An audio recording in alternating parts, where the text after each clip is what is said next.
Hi guys, welcome to my show. I'm here with Karis Teetan. He's a longtime friend and one of the top jockeys here in Hong Kong. So welcome, Karis. Thanks, Fen. Thanks for having us in your home. Yeah, you're welcome. And I just want to start off by asking you a bit about how you got into horse racing. And let's kind of start it from there. Yeah, well, as you all know that I'm from Mauritius, born and raised in Mauritius, and it's all started there. I had the love for horses since I was a young age. My family was all into racing, but not riding horses. They were just into going to races and having fun with putting some money on horses and stuff like that. So we always had racing on our TV every weekend, but every time there was racing on, it was with me, my brothers, and all my cousins. We would be like acting like jockeys.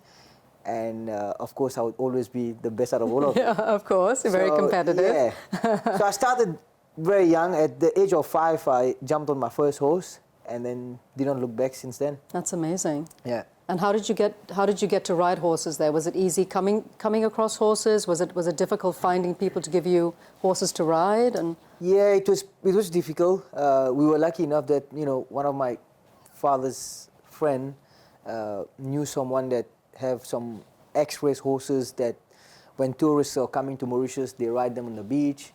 So the only way I could go and sit on the horses is if I go and help out, cleaning the stable, cleaning the horses, and maybe taking the horse to the beach and walk the tourists around, and we'll be able to ride them back. Okay. So this is the only way I could ride the horses, and yeah, it just started from there. And then of course I joined the Mauritius Turf Club at the age of, I think, 10 or something. That's young. Yeah. That's very young. Yeah.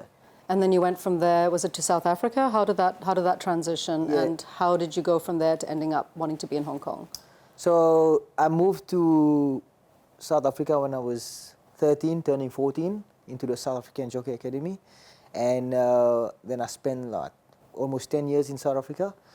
And I must say, from the time I got to South Africa, I just worked really hard, and I knew that I didn't just want to stay in South Africa, and I wanted to, of course, travel the world and do better things, and of course that I was riding well. Every season was just kept on getting better, improving, and winning some big races. And there was a jockey here, Richard Furry. I don't know if you remember. Yes. So he was here, and then I found out that he was coming back to South Africa. He was not going to stay in Hong Kong.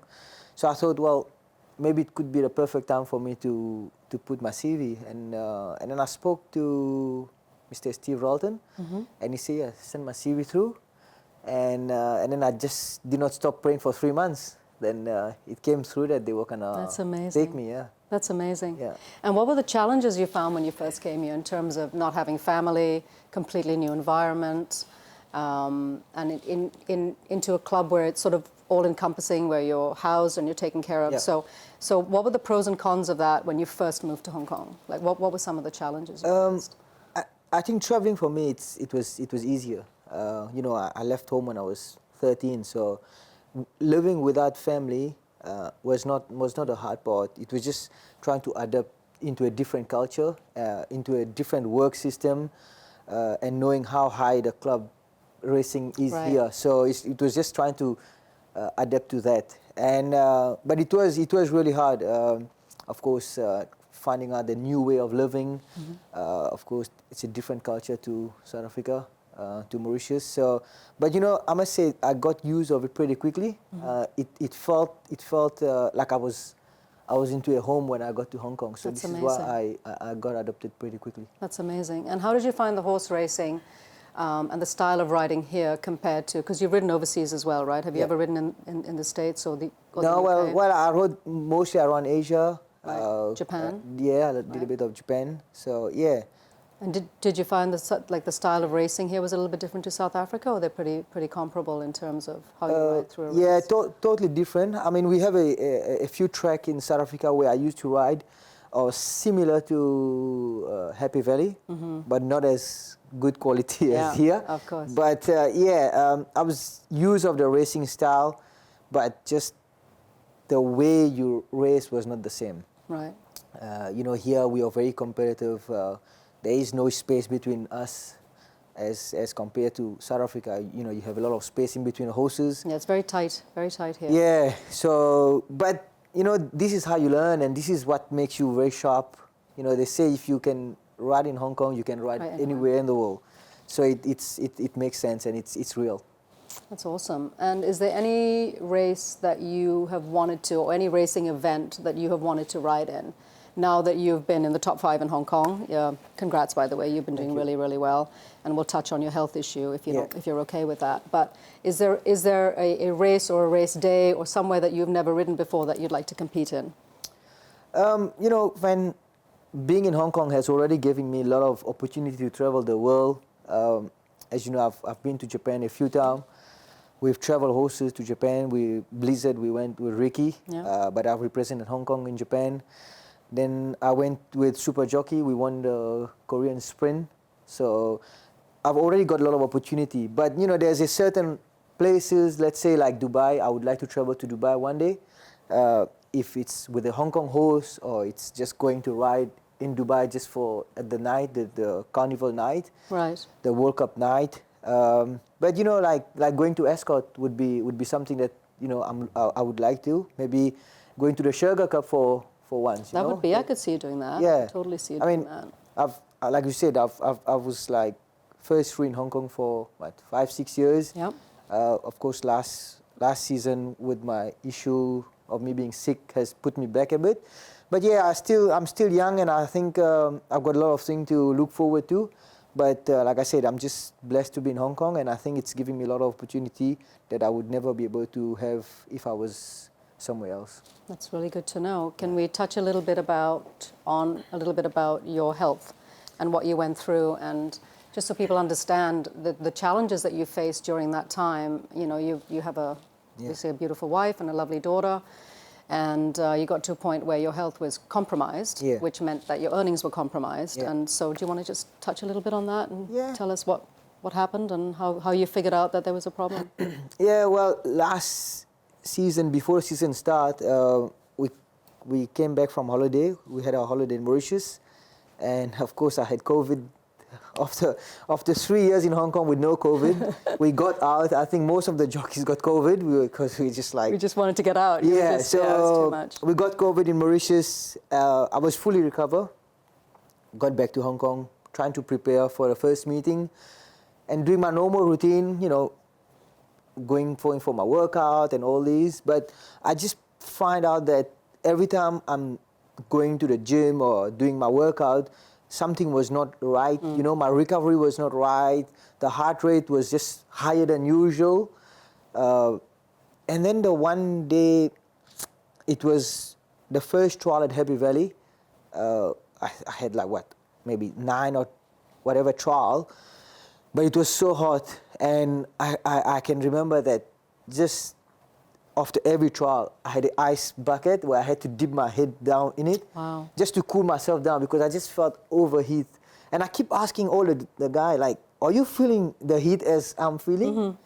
And then I keep telling myself, oh, maybe it's just too hot and I'm not fit. But I did not know that there was really something wrong with me. And then, of course, then the next race meeting, the morning I wake up, it's a funny story, because I woke up in the morning, I just feel like, I just feel a pain in my chest. And I said to my wife, let me just take my heart rate to see what's going on. And then it's like 180. Jeez. Yeah. And that's not funny, that's scary. It's not funny. So it's scary, but, and then she told me, oh, you're a bit stressed out for racing. I was like, no, I'm not stressed out. So she literally made me sit on this couch and do the breathing session to try. So I was like, no, something's wrong with me. And so I went on. I said, I'll go to races and ride the first few races. And if I feel good, I'll just keep riding. And if I feel like something wrong with me, like, you know, I can't handle it, and then I'll just call the doctor. And funny enough, I go and I ride 3 winners. That's amazing. Yeah. While you were that sick? Yeah, I ride 3 winners. That's insane. But after every race, I feel like exhausted. Yeah.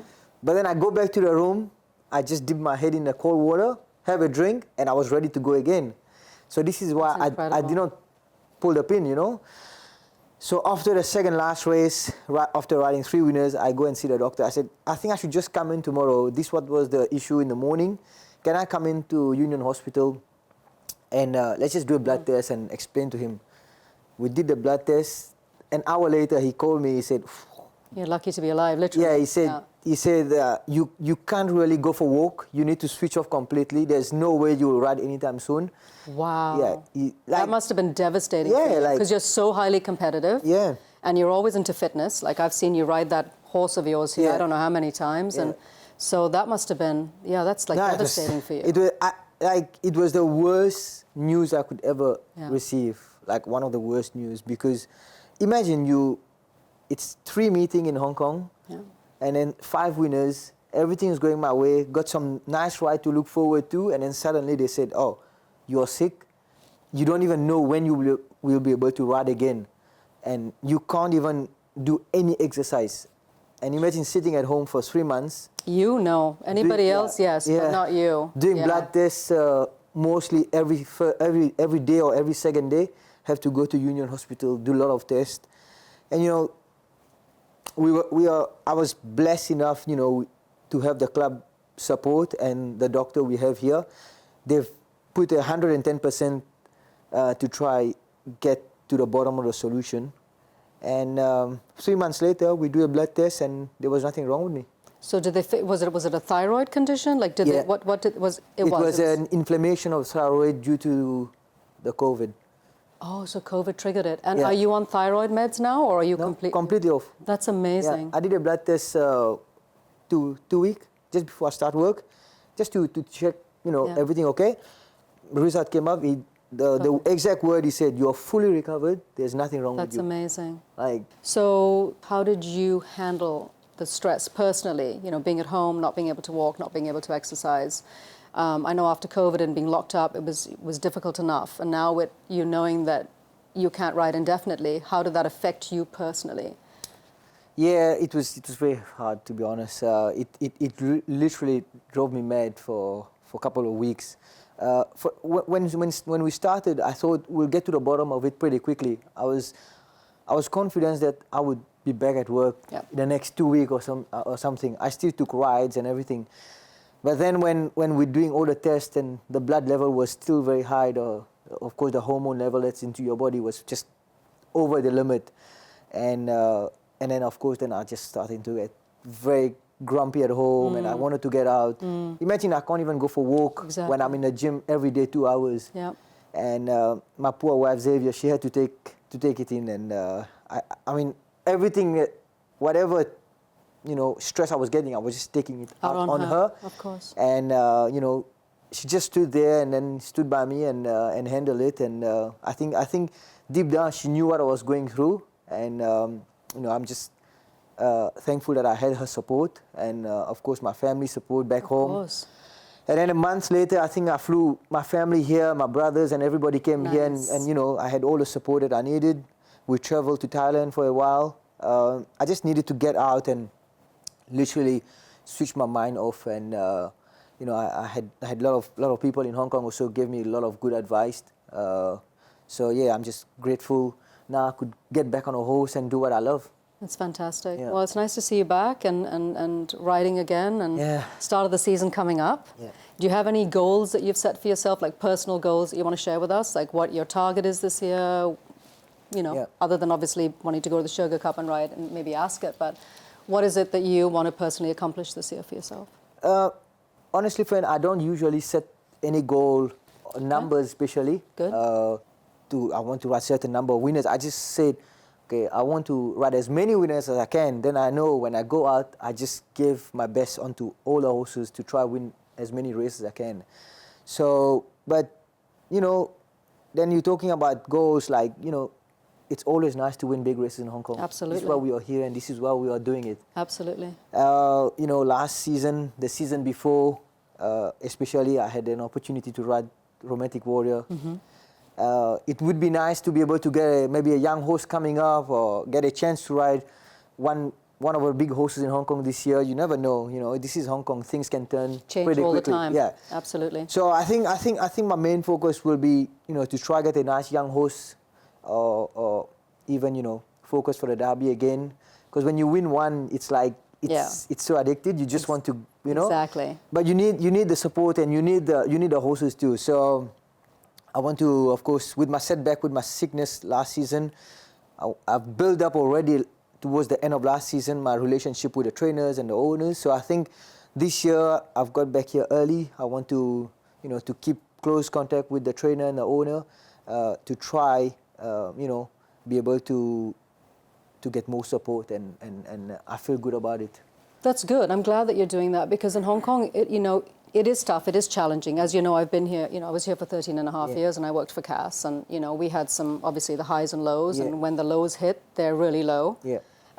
So with you being sick and being out of commission for so long, did you find it sort of a little bit challenging to get that support back and have people sort of trust that you're well enough to ride their horses again? Was that a little bit on the...